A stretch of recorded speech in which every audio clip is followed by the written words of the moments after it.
హుజూర్ నగర్లో ఈరోజు తెలంగాణ రాష్ట్రంలో ఎన్నడూ జరగని విధంగా అతి భారీ మెగా జాబ్ మేళా నిర్వహించడం మాకెంతో సంతోషంగా ఉందని చెప్పి నేను మనవి చేస్తున్నాను.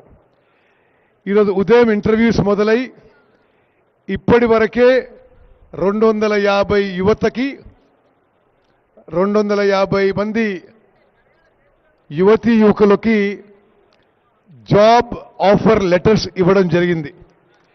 ఇప్పుడు వీలైతే ఈ మీటింగ్ ఆగానే కొన్ని జాబ్ ఆఫర్ లెటర్స్ ఇవ్వడం జరుగుతుంది.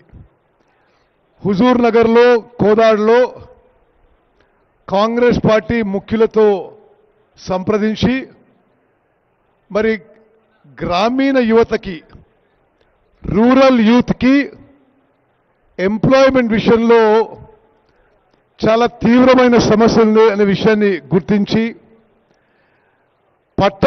పట్టణాల్లో చదువుకున్న నిరుద్యోగ యువత కంటే గ్రామీణ ప్రాంతంలో నిరుద్యోగ యువత సమస్య తీవ్రంగా ఉందని మేము ఆలోచన చేసి మన ప్రాంతంలో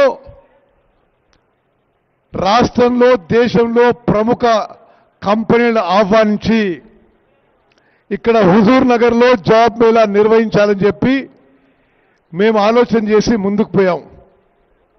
సింగరేణి కాలనీ సహకారంతో